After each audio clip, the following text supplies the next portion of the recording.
오늘 우리에게 주신 하나님 말씀은 구약성경 14쪽 창세기 12장 1절에서 9절까지 말씀입니다. 제가 말씀을 봉독하겠습니다. 하나님의 말씀을 받으십시오. 여호와께서 아브라함에게 이르시되 너는 너의 고향과 친척과 아버지의 집을 떠나 내가 내게 보여줄 땅으로 가라. 내가 너로 큰 민족을 이루고 내게 복을 주어 내 이름을 창대하게 하리니 너는 복이 될지라. 너를 축복하는 자에게는 내가 복을 내리고 너를 저주하는 자에게는 내가 저주하리니 땅의 모든 족속이 너로 말미암아 복을 얻을 것이라 하신지라. 이에 아브라함이 여호와의 말씀을 따라갔고 룻도 그와 함께 갔으며 아브라함이 하란을 떠날 때에 75세였더라. 아브라함이 그의 아내 사레와 조카 롯과 하란에서 모은 모든 소유와 얻은 사람들을 이끌고 가나안 땅으로 가려고 떠나서 마침내 가나안 땅에 들어갔더라. 아브라함이 그 땅을 지나 세겜 땅 모래 상수리 나무에 이르니 그때에 가나안 사람이 그 땅에 거주하였더라. 여호와께서 아브라함에게 나타나 이르시되 내가 이 땅을 내 자손에게 주리라 하신지라.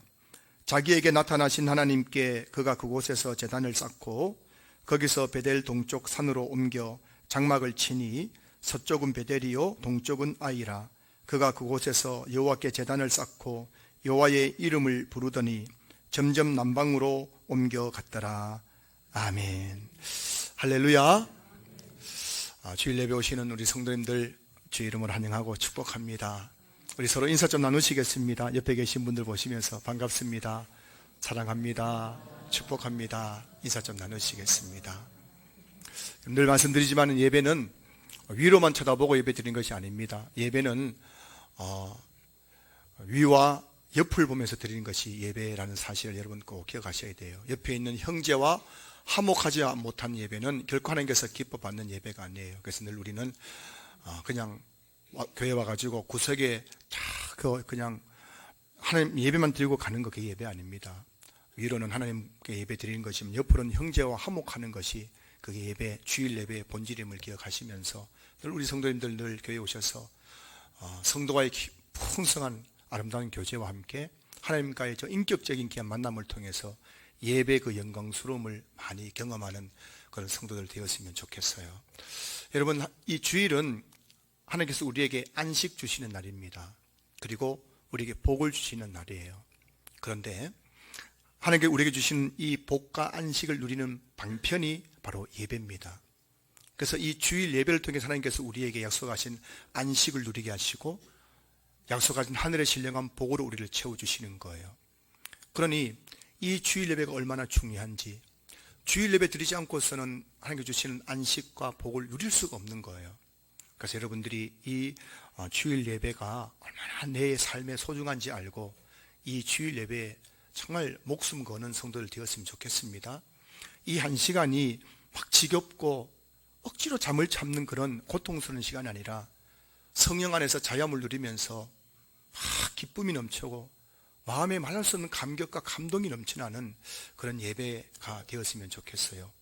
그때에 하나님께서 우리에게 약속하신 안식, 예배 드리면서 안식 누린다니까요. 예배 드리면서 피곤이 사라지고 마음이 회복되고 성령이 충만해지는 것을 경험한다니까요. 그리고 이 예배 가운데 내 영혼 깊은 곳에 위로부터 내리는 하늘의 신령한 복이 충만하게 임하여 이번 한 주간을 살아갈 때 내 삶의 현장마다 그 축복의 역사가 이루어진다니까요. 이런 예배의 영광스러움을 우리 성도님들이 정말 우리 신한교회 이 주일 예배 통해서 그 예배해 주시는 그 약속의 축복들을 누리는 성도들 될 수 있기를 주의 이름으로 축원합니다.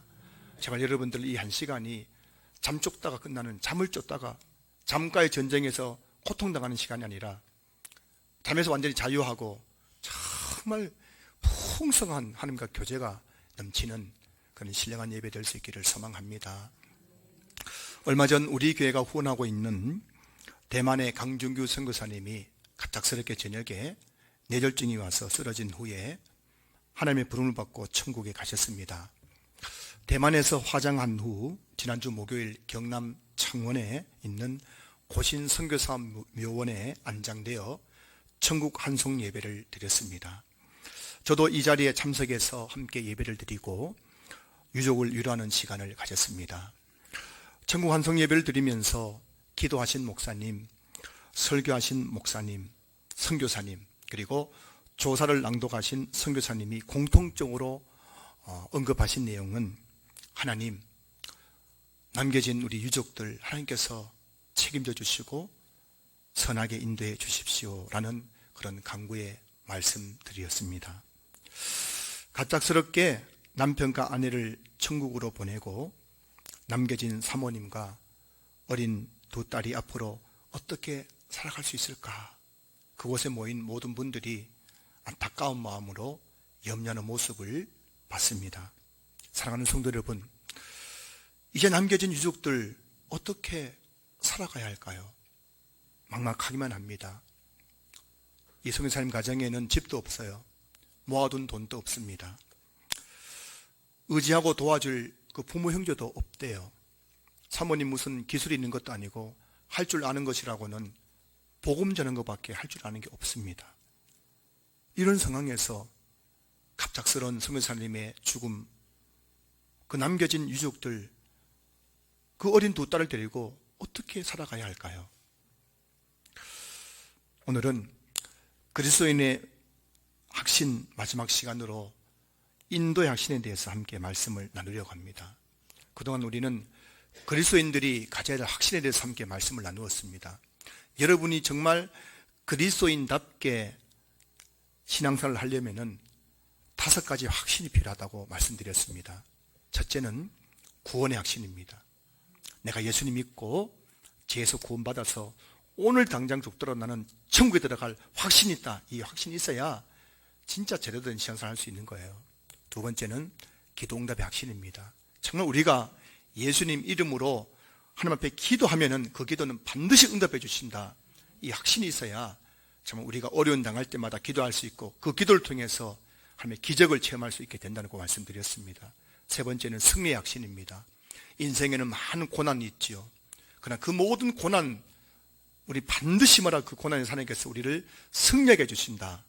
이 확신, 이 가져야 된다는 거 말씀드렸습니다.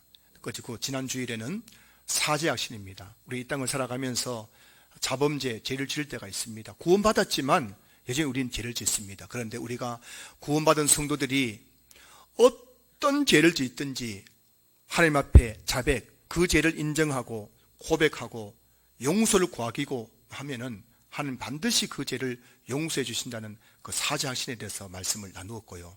오늘 마지막 시간 5번째로 인도의 확신입니다. 인도의 확신. 인도의 확신은 하나님께서 나를 끝까지 천국 갈 때까지 나를 선한 길로 좋은 길로 인도해 가신다는 이 확신, 이게 바로 인도의 확신인데, 이 인도의 확신을 가지고 있어야 우리가 정말 참된 그리스도의 삶을 살아갈 수 있게 된다고 말씀을 드리는 겁니다. 자, 오늘 본문은 하나님의 인도하심에 대한 확신을 우리에게 심어주는 그런 본문 말씀이에요. 그래서 이 본문 말씀 속에서 정말 다시 한번 하나님의 인도하심에 대한 확신을 붙잡는 그런 시간 되었으면 좋겠습니다. 1절 보시면은 여호와께서 아브라함에게 이르시되 너는 너의 고향과 친척과 아버지의 집을 떠나 내가 네게 보여줄 땅으로 가라 말씀합니다. 어느 날 하나님께서 아브라함을 찾아오셨습니다. 그리고 대뜸하시는 말씀이 너는 너의 고향, 친척, 아버지 집을 떠나 내가 너에게 보여줄 땅으로 가라고 말씀하십니다. 근데 본문을 보면은 하나님께서 동쪽으로 가라, 서쪽으로 가라, 아니면 부엘세바로 가라, 단으로 가라, 어느 지명을 지정하면서 그쪽으로 가라고 말씀하신 것이 아니라 내가 앞으로 너에게 보여줄 땅으로 가라라고 말씀하셨습니다. 무슨 말씀인가 하면은 하나님께서 아브라함에게 구체적으로 어디로 가라고 말씀하신 것이 아니라 내가 너에게 보여줄 땅이라는 아주 뜬구름 잡는 것 같은 그런 말씀으로 아브라함에게 내가 너에게 보여줄 땅으로 가라고 말씀하셨다는 것이죠. 아브라함 입장에서는 너무 황당한 이야기입니다. 너무 막막한 이야기입니다. 내가 내게 보여줄 땅으로 가라. 도대체 어디로 가란 말씀입니까? 이런 질문이 생길 수밖에 없습니다. 오늘 또 우리는 하나님 앞에 나와서 기도하는 거, 하나님 내가 어떻게 해야 됩니까? 이게 우리의 질문 아닙니까? 하나님, 도대체 내가 이거 어떻게 해야 됩니까? 내가 뭘 해야 됩니까? 이 문제 어떻게 해야 됩니까? 어떤 걸 선택해야 됩니까? 근데 하나님께서는 그렇게 우리가 예배에 나와서 아무리 기도해도 아무개야 내일 동쪽으로 가거라 그렇게 말씀하시지 않는다는 것입니다.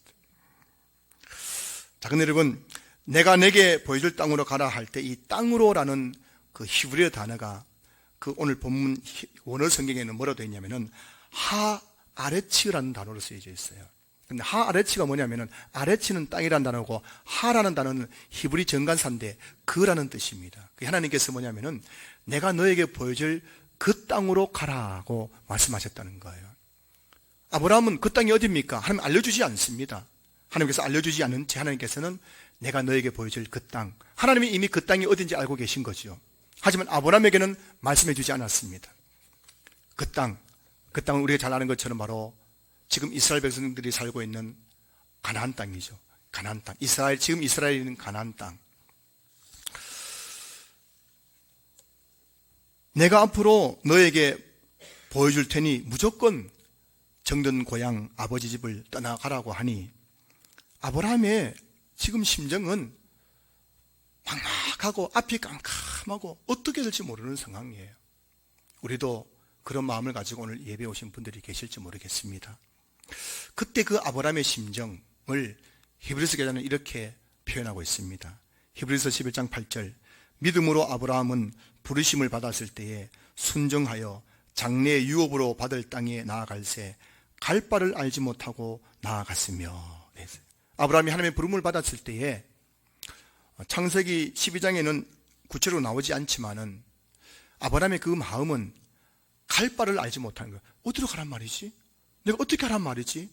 그런 마음을 가지고 하란을 떠나갔다라고 말씀하고 있는 것입니다. 이 구절을 쉬운 성경에서 이렇게 번역합니다. 히브리서 11장 8절 쉬운 성경 보시면은 믿음으로 아브라함은 하나님께서 그에게 약속하신 땅으로 가라는 하나님의 부르심에 순종하였습니다. 그는 가야 할 곳도 모른 채 자기 고향을 떠났습니다. 네.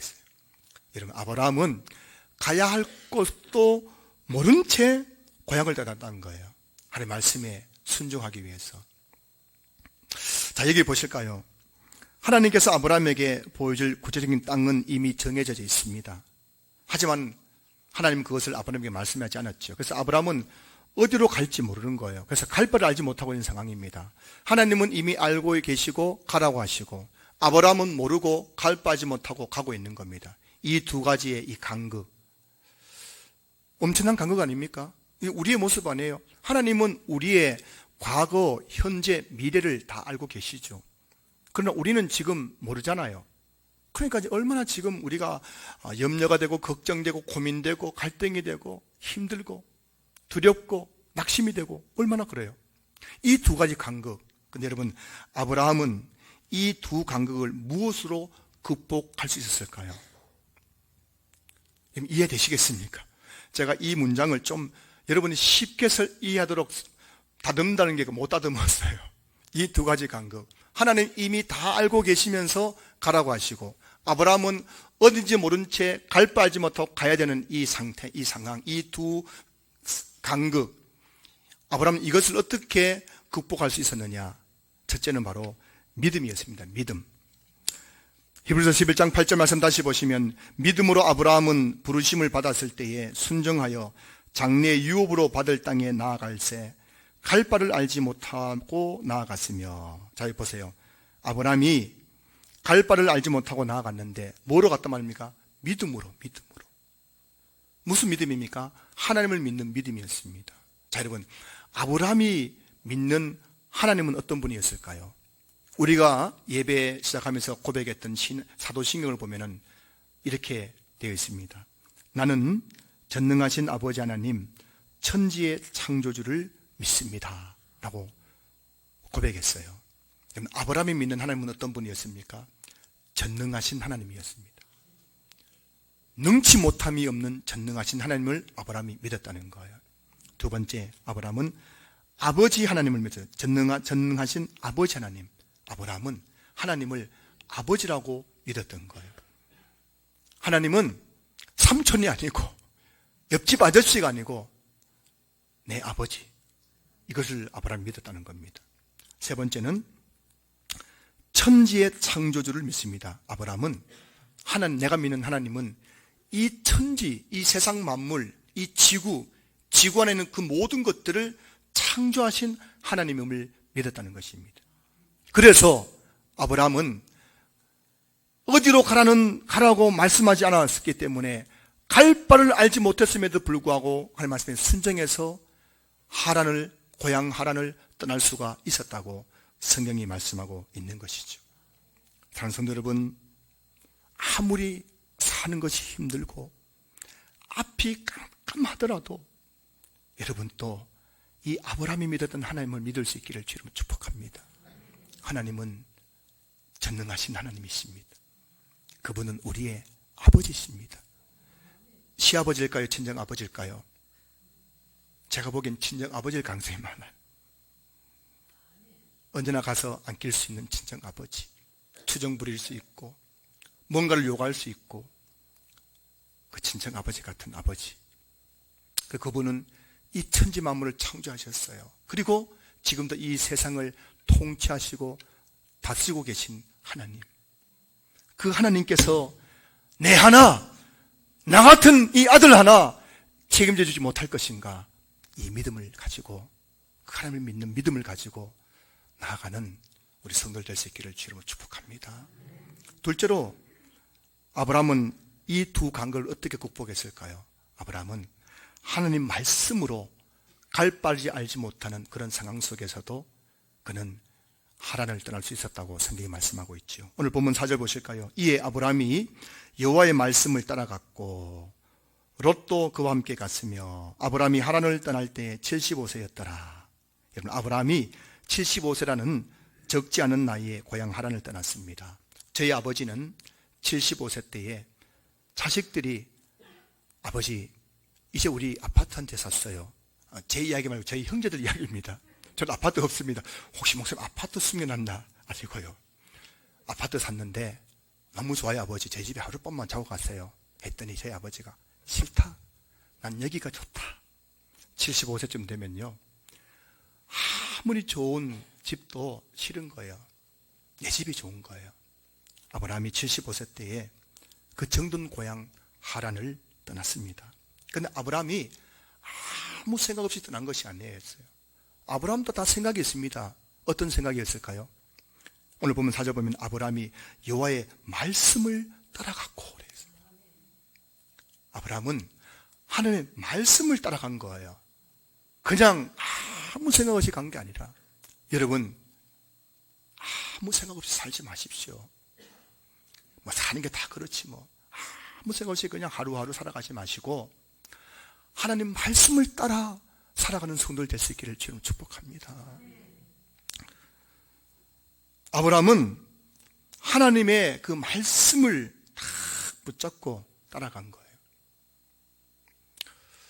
여러분, 하나님의 말씀은 우리에게 어떤 역할을 할까요? 하나님의 말씀이 우리에게 한 역할이 뭘까요? 많은 역할이 있지만은 시편 119편 105절 보면은 주의 말씀은 내 발의 등이요 내 길의 빛이니이다 라고 시편 기자가 고백하고 있습니다.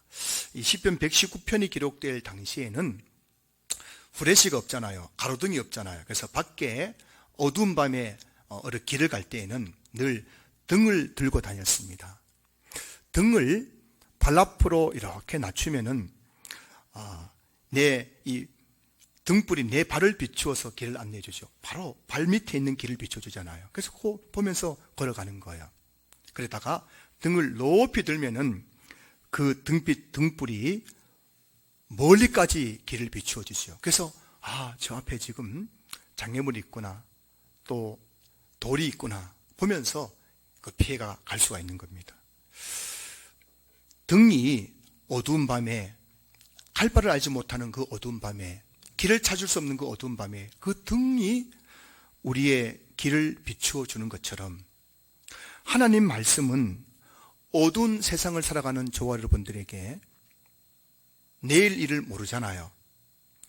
그런 우리의 인생 가운데에 그 하나님의 말씀이 우리 인생의 길을 쫙 비춰준다는 것입니다.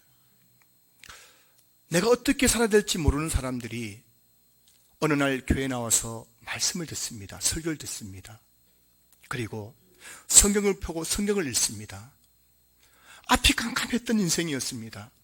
도무지 내가 어떻게 살아야 할지 몰랐습니다. 그런데 설교 한 편 들었는데, 성경 한 구절 읽었는데 그 말씀 속에서 그렇구나, 내가 이제 이렇게 살면 되겠구나, 인생의 길을 발견하고 인생의 길을 찾게 되는 일들이 얼마나 많은지요.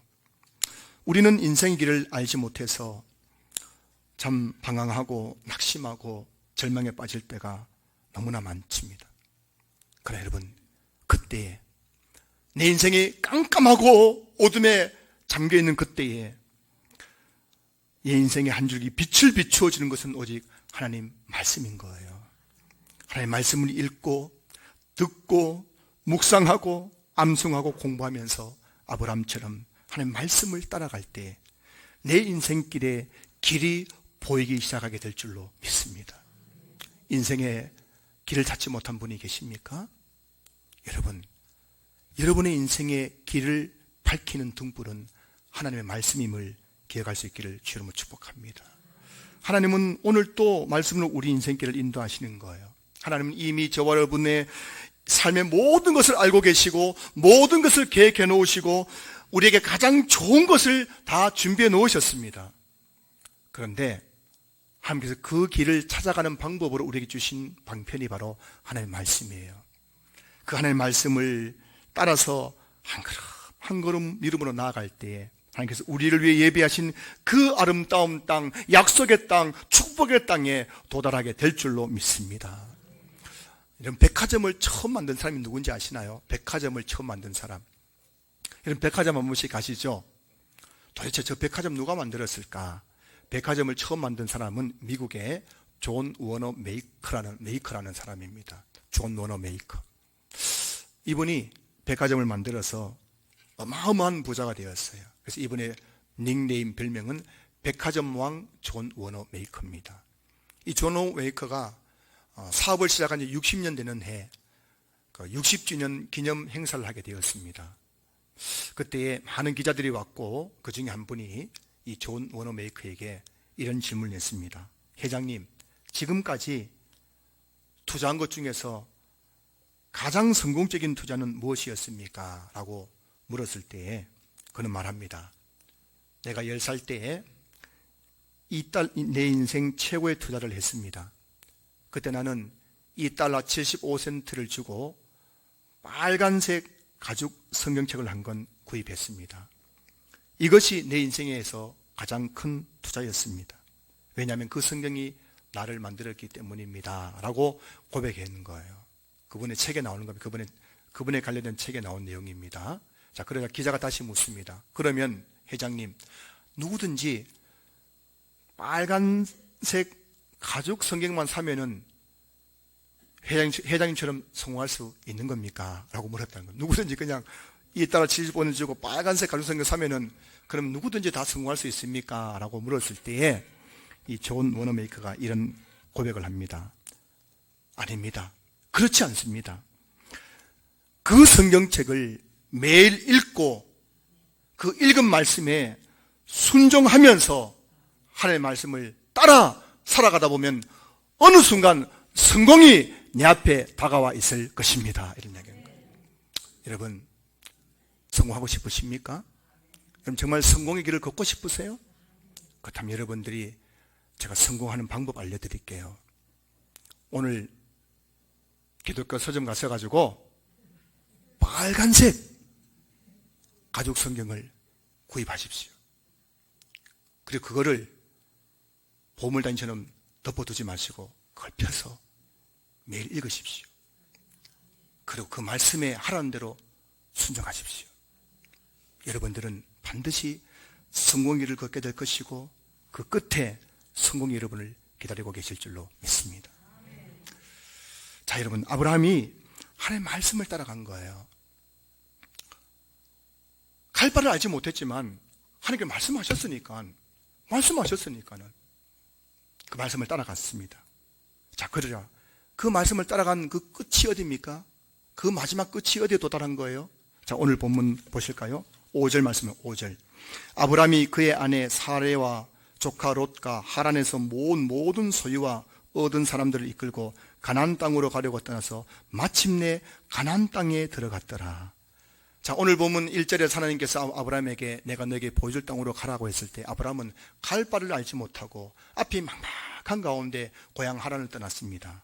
자, 그런데 그렇게 갈 바를 알지 못하고 갔기 때문에 가다 보면은 이 길이 아닌가 봐 하고 돌아가기도 하고 내가 어디로 가야 될까 싶어서 방황하기도 하고 갈등하기도 하고 그런 과정이 있었겠죠. 우리도 등산하다 보면은 등산 한참 가다 보면 이 길이 아닌가 봐 해가 다시 돌아와가 다른 길로 갈 때가 있지 않습니까? 아브라함도 아마 많은 시행착오 갈팡질팡했을 것입니다. 우리도 그렇잖아요. 저도 지금 돌이켜보면 50년의 인생 중에서 야, 그때 참 그것만 안 했으면 좋았을 텐데 라고 생각도 후회되는 일들이 참 많아요. 그래 다 우리가 후회하잖아요. 갈 바를 알지 못하고 가기 때문에 갈팡질팡 후회가 많고 그런 시간들이 얼마나 많았습니까? 아브라함도 그렇게 아브라함의 여정은 갈 바를 알지 못한 여정이었지만 하나님의 말씀을 따라갔는데 결국에는 뭐라고요? 마침내 어디에 이르렀다고요? 가나안 땅에 들어갔다는 겁니다. 가나안 땅에 들어가서 거기서 장막을 치고 여기서 좀 살아봐야겠다 싶은 거예요. 근데 여러분 그 가나안 땅이 어떤 곳이었습니까? 오늘 보면 7절 보십시오. 여호와께서 아브라함에게 나타나 이르시되 내가 이 땅을 내 자손에게 주리라 하신지라. 자기에게 나타나신 여호와께 그가 그곳에서 제단을 쌓고. 여러분 보세요. 아브라함이 가다가 그냥 저 먼치에 가나안 땅에 있는 거예요. 저기 가서 조금 쉬어야겠다 싶어서 가나안 땅에 딱 들어가는 거예요. 거기다 장막을 딱 치고 있는데 하나님께서 아브라함이 오셔서 아브라함아, 바로 이 땅, 바로 이 가나안 땅이 내가 너의 자손에게 주기로 약속한 땅이란다. 손뼉이 쳐지는 거 아니겠습니까? 무릎이 쳐지는 건 아니겠어요? 여기였구나. 내가 지금까지 갈 바를 알지 못하고 고생하면서 내가 이 가나안 땅에 잠시 머물러 왔는데 그 땅이 뭐라고요? 하나님께서 내게 보여줄 땅이었습니다. 내게만 보여준 땅이 아니라 나의 자손에게 주려고 준비해 놓으신, 예배해 놓으신 약속의 땅, 축복의 땅이었다는 거예요. 얼마나 이 아브라함이 가슴이 벅찼으면, 너무너무 기뻤으면 그곳에 제단을 쌓고 함께 예배를 드리고 제사를 드리는 거예요. 오늘 보면 1절에서 내가 내게 보여줄 하아레치, 그 땅이 바로 이 가나안 땅이었습니다. 여러분, 정말 아브라함이 가는 길 내내 내가 어디로 가는지 모르고 갔어요. 근데 말씀을 따라가다 보니까는 어느 순간 하나님께서 약속한 그 땅, 가나안 땅, 거기로 하나님께서 나를 인도하셨다는 것입니다. 그때 아브라함이 하나님의 인도의 확신을 믿은 거예요. 그렇구나. 하나님은 갈 바를 알지 못한 내 인생길이었지만 나를 여기까지 인도하셨구나. 이걸 믿을 수 있었던 것이죠. 지금 여러분 중에도 하나님의 인도하심이 필요한 분이 계신가요? 분명히 있을 것입니다. 하나님, 내가 어떻게 해야 됩니까? 하나님의 인도하심을 구하는 분들이 계실 거예요. 자, 그렇다면 이제 하나님의 인도함을 받기 위해서 우리가 해야 될 일이 있습니다. 하나님은 그냥 우리를 억지로 끌고 가지 않습니다. 가기 싫다면 싫다고 하는 그 송아지를 끌고 가는 것처럼 억지로 끌고 가지 않는 거예요. 우리가 하나님의 인도함 받기 위해서 해야 될 일이 있습니다. 제가 이 말씀 드릴 테니 여러분 잘 들으십시오. 주무시는 분들 이제부터 잠을 깨셔야 됩니다. 이거 들어야 돼. 이거 안 들으면 또 이러면 한평생 그냥 또 실패하고 방황하고 허비하고 살 수밖에 없습니다. 잘 들으세요. 하나님의 인도함 받기 위해서 우리가 해야 될 일이 있는데 잠언 3장 5절 6절 말씀 제가 읽어드립니다. 너는 마음을 다하여 여호와를 신뢰하고 내 명철을 의지하지 말라. 너는 범사에 그를 인정하라. 그리하면 내 길을 지도하시리라. 아멘. 보세요. 그리하면 내 길을 인도하시리라. 뭘 해야 됩니까? 첫 번째입니다. 첫 번째. 마음을 다하여, 하나님의 인도함을 받기 위해서 우리가 해야 될 첫 번째 일은 마음을 다하여 여호와를 신뢰해야 됩니다. 잠언 3장 5절 보세요. 너는 마음을 다하여 여호와를 신뢰하고. 여러분, 정말 하나님의 인도함 받기 원하십니까? 그러면은 마음을 다해서 하나님을 신뢰하십시오. 신뢰한다는 게 뭘까요? 이 신뢰한다는 히브리 단어의 뜻이 뭐냐면은 어떤 대상에게 내 몸을 완전히 기대는 것을 의미하는 거예요. 또 하나, 어떤 대상에게 자신의 모든 삶을 완전히 맡기는 것을 의미하는 겁니다. 하나님을 신뢰한다는 것은 하나님께 뭐라고요? 내 몸을 뭐라고요? 기대버리는 거예요. 하나님, 나는 힘들어 못 살겠어요. 마음대로 하세요 하면서 기대버리는 거예요. 제가 우리 아이들이 어릴 적에 밤에 잠을 자는데 갑자기 번개가 번쩍하는 거예요. 번개가 번쩍해요. 눈 떠보니까요, 우리 애가 자고 있는 저 침대 위에 있는 그 옷장 같은 게 있는데 그 위에 올라가서 저인데 확 뛰어내려 버린 거예요. 번쩍해서 눈 떠보니까 애가 웃으면서 아빠 하고 있는 거예요. 그 애가 여러분 그 위에서 자고 있는 저 위에 뛰어내렸다니까요. 완전히 자기 몸을 뭐라고요? 맡겨버리더라고요. 번쩍해 떠가지고 화도 낼 수 없고 제가 안아줬었는데, 여러분 오늘 이 예배가 뭐예요? 삶에 지친 저 여러분들이 나 이거 몰라 마음대로 하세요 하나님께 기대버린 거예요. 이게 신뢰하는 거예요. 신뢰. 난 몰라요. 하나님, 나는 더 이상 힘들어 못 가겠어요. 업어주든지 안아주든지 마음대로 하세요. 기대요. 지금 예배를 기대세요. 졸다가 그 의자에 기대지 마시고 하나님께 기대요. 하나님께. 이 신뢰면 신뢰. 그리고 오늘 인생에 풀리지 않는 문제가 있지 않습니까? 아무리 해도 답이 없는 문제. 그냥 하나님이 하나 몰라요. 하나님 마음대로 하세요. 맡겨버리는. 이거 뭐 하나님이 뭐 이게 되든 말든 하나님 마음대로 하세요. 맡겨버리는 것. 이게 신뢰입니다. 오늘 여러분 두 가지 하시기 바랍니다. 삶에 지친 여러분, 하나님께 기대십시오. 그리고 여러분의 그 문제 하나님께 그냥 내던져 버리세요. 마음대로 하세요. 하나님 맡겨버리십시오. 그렇게 하나님을 신뢰할 때 하나님께서 어떻게 하실까요? 시편 32편 8절 보면은 내가 내 갈 길을 가르쳐 보이고 너를 주목하여 훈계하리로다. 할렐루야. 저 여러분들이 하나님을 신뢰함으로 하나님께 내 몸을 다 기대고 내 모든 문제를 하나님께 이 시간 다 그냥 다 맡겨버리면 하나님께서 그때서야 내가 내 갈 길을 가르쳐 보여주실 것입니다. 오늘 예배는 어떤 시간이냐? 앞이 깜깜해서 교회에 온 거예요. 예배에 온 거예요. 막막해가지고 예배에 온 거예요. 어떻게 할지 몰라가지고 예배에 온 거예요. 근데 이 예배 가운데 하나님, 나 이제 하나님 앞에 기대입니다. 내 이 일, 이 문제 하나님께 맡깁니다. 하나님의 신뢰할 때 하나님께 보여주시는 그 길을 보는 시간이 이 예배 시간인 줄로 믿습니다. 저는 여러분들이 이 예배 가운데 인생의 답을 찾고 인생의 길을 발견할 수 있기를 주님으로 축복합니다. 두 번째, 여러분, 하나님의 인도하심을 받기 위해서 우리가 해야 할 일은, 둘째는 우리 명철을 의지해서는 안 된다는 거죠. 자, 잠언 3장 5절 다시 보시면은 내 명철을 의지하지 말라 되었어요. 여러분, 그냥 사람들은 자기를 자꾸 믿으려고 하죠. 자기를 믿어요. 마귀는 우리에게 자꾸 자기를 믿으라. 창세기 3장에서 하와가 이 뱀이 하와에게 뭐라 했습니까?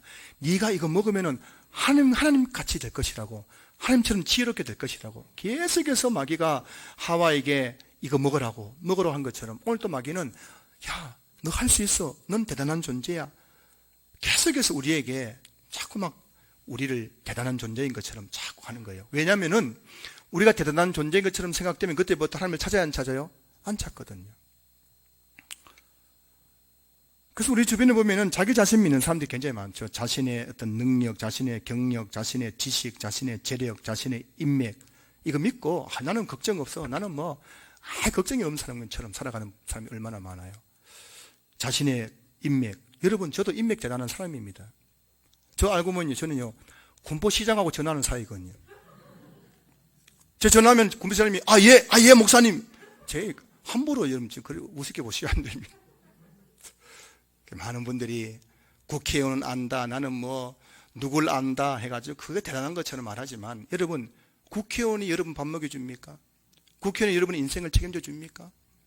대통령이 여러분 인생 책임져 주나요? 사람을 의지해서는, 사람을 의지해가지고 잘 되는 일은 하나도 없습니다. 사람을 의지했다가 인생 쪽박 찬 분들이 얼마나 많아요. 내 명철을 의지하지 말라. 여러분, 늘 여러분 자신을 명철을 의지하지 마십시오. 오직 우리가 의지해야 될 대상은 누굽니까? 하나님 한 분밖에 없다는 것을 아셔야 되는 거예요. 한번 생각해 보십시오. 여러분이 그렇게 대단한 존재라면은 여러분이 지금까지 자신을 믿어가지고 잘된 일이 몇 번이나 있습니까? 지금까지 여러분이 계획한 대로 이루어진 일이 얼마나 됩니까? 내가 그렇게 똑똑하고 대단한 존재라면 내가 계획한 대로 다 되어야 되는 건 아니겠습니까? 그런데 여러분 막상 인생을 살아가다 보면은 이 세상에는 내가 세운 계획대로 되는 일이 있어요, 없어요? 별로 없습니다. 그냥 늘 우리 인생은 끌려가는 것 같아요. 왜냐하면 내가 인생을 주도하는 것이 아니라 누군가 내 인생을 주도해가지고 나는 끌려가는 것 같아요. 나는 이렇게 가고 싶으면 자꾸 저리로 가라는 거거든요. 나는 이 사업하고 싶은 이 사업하면 실패해요. 자꾸 저리로 가라고 하는 거예요. 왜 여러분 이 세상에는 내가 세운 계획대로 된 일이 별로 없을까요? 왜 그럴까요, 여러분? 잠언 16장 9절 보십시오. 사람이 마음으로 자기의 길을 계획할지라도 그의 걸음을 인도하시는 이는 여호와시니라. 아무리 똑똑한 사람도 내가 세운 계획대로 안 되는 이유는 우리의 인생의 걸음을 인도하시는 분이 누구라고요? 하나님이기 때문에. 하나님은 저와 여러분의 인생의 모든 계획을 가지고 계십니다. 그러니 우리도 계획이 있고 하나님도 계획이 있는 거예요. 그럼 둘이 싸우면 누가 이깁니까? 여러분은 하나님하고 싸우면 누가 이겨요? 하나님이 이기죠. 나도 계획이 있고 하나님 계획이 있는데 하나님은 나를 이렇게 가기를 원하고 나는 이렇게 가기를 원하는 겁니다. 둘이 싸우면 누가 이겨요? 하나님이 이기는 겁니다. 그러니 여러분 인생이 내 계획대로 안 되는 거예요. 여러분 빨리 깨닫는 것이 은혜인 줄로 믿습니다. 지금 또 여러분 중에서 하나님을 이기려고 하는 분이 계신지 모르겠어요. 우리는 하나님을 이길 수 없습니다. 우리는 하나님 앞에 끌려가는 존재라는 사실을 기억하셔야 됩니다. 다시 말하면 우리는 하나님의 계획하에서 우리의 인생의 길을 걸어가는 존재임을 여러분 기억할 수 있기를 주님 축복합니다. 그래서 여러분 주일 예배 안 드리고 기도하지 않고 말씀 보지 않고 세운 인간의 모든 계획은 반드시 실패할 수밖에 없다는 걸 아셔야 됩니다. 여러분이 실패했다면 여러분들이 지식이 부족하고 여러분의 능력 부족한 것이 아니에요. 여러분들이 여러분의 명철을 의지하고 하나님을 의지하지 않기 때문이라는 걸 아셔야 되는 겁니다. 주일 예배를 드리고 성경을 읽고 기도하면서 하나님의 뜻을 구할 때 하나님께서 우리 인생을 한 걸음 한 걸음 선한 길로 인도해 가시는 것입니다. 마지막 셋째, 하나님의 인도를 받기 위해서 우리가 해야 할 일은 뭐냐면 범사에 하나님을 인정해야 한다는 것이죠. 잠언 3장 6절 보시면은 너는 범사에 그를 인정하라. 그리하면 내 길을 지도하시리라. 범사에 하나님을 인정하면은 그리하면 내 길을 지도하실 것이다. 인도하실 것이다. 할렐루야. 근데 여러분 범사란 뭐냐면은 지금 나에게 이루어지고 있는 일들 그리고 장래에 나에게 이루어질 일들 이 모든 것을 가리켜서 범사라고 하는 거예요. 지금 내게 일어나고 있는 그 모든 일들 앞으로 나에게 일어날 그 모든 일들 그 범사에 하나님을 인정하는 겁니다. 그렇습니다. 하나님 내 인생에 일어나는 그 모든 일의 주권이 하나님께 있음을 내가 인정합니다. 이렇게 인정하면은 그때부터 하나님께서 내 길을 지도하시면서 내 길을 한 걸음 한 걸음 인도해 가시는 줄로 믿습니다. 사랑하는 여러분, 갑작스럽게 남편과 아빠를 천국으로 보내고 남겨진 고 강준규 선교사님의 사모님과 어린 두 딸은 앞으로 어떻게 살아가야 할까요? 뭘 먹고 살아야 될까요? 돈이 있는 것도 집이 있는 것도 직업이 있는 것도 아니고 의지할 부모 형제가 있는 것도 아니고 너무 앞이 막막합니다. 우리 동기들이 지금 좀 돈을 모아서 전해드리자고 지금 운운을 하고 있는 중에도 있어요. 누가 지금 이 유족들을 책임져 줄 수 있을까요? 성경에 보면은 강준규 선교사님의 사모님과 두 딸이 겪고 있는 그 막막함보다 더 큰 막막함을 경험한 사람이 나옵니다. 그는 바로 다윗이었습니다. 다윗이 얼마나 막막했던지 다윗의 시를 보면은 밤마다 눈물로 흘리면서 하나님 내가 어떻게 살아야 됩니까? 내가 어떻게 해야 됩니까? 그렇게 부르짖었습니다. 다윗은 10대 소년일 때에 어느 날 사울왕을 만났는데 그것이 무슨 운명의 장난인지 사울왕이 그 어린 다윗을 시기해 가지고 한나라의 왕이었던 사울이 그 10대 어린 소년 다윗을 죽이려고 하는 거예요. 시기해가지고. 그래서 이 다윗은 사울왕을 피해가지고 유대 광야를 돌아다녔습니다. 왕이 훈련된 군사를 이끌고 자기를 쫓아오는 거예요. 이 어린 소년은 혈혈단신으로 그 유대 광야의 벌판을 어디로 갈지 몰라서 갈 뻔 알지 못하면서 수풀에 숨고 동굴에 숨고 메뚜기 잡아먹고 뱀을 잡아먹으면서 10년 동안 광야를 헤맸습니다. 그 10년 동안 달마다 다윗은 부르짖었습니다. 하나님, 내가 지금 어디로 가야 됩니까? 어디로 가야 사울왕을 피할 수 있습니까? 내가 살 수 있습니까? 날마다 눈물로 지새웠습니다. 부르짖었습니다. 앞이 깜깜했습니다. 갈 길이 없었습니다. 그랬던 그 다윗이 결국에는 하나님의 인도함을 받고 이스라엘의 왕이 되었습니다. 그 다윗이 그 10년 동안 깜깜했던 그 인생의 그 암흑기를 겪고 나서 어느 날 그 자신의 돌아온 그 길을 회고하면서 이런 고백을 합니다. 그 고백이 시편 23편 1절이었습니다. 시편 23편 1절부터 3절입니다. 여호와는 나의 목자시니 내게 부족함이 없으리로다. 그가 나를 푸른 풀밭에 누이시며 쉴만한 물가로 인도하시는도다. 내 영혼을 소생시키시고 자기 이름을 위하여 의의 길로 인도하시는도다. 이 고백을 들어보십시오. 다윗이 그 10년 동안 앞이 깜깜한 시간들 다 보내고 이제 과거를 돌아보면서 고백하기를, 하나님이 내 목자였기 때문에 나는 부족함이 없었습니다. 하나님이 나를 푸른 풀밭과 쉴만한 물가처럼 좋은 곳으로 인도해 주셨습니다. 자기 이름을 위하여 의의 길로 나를 인도해 주셨습니다. 고백하는 거예요.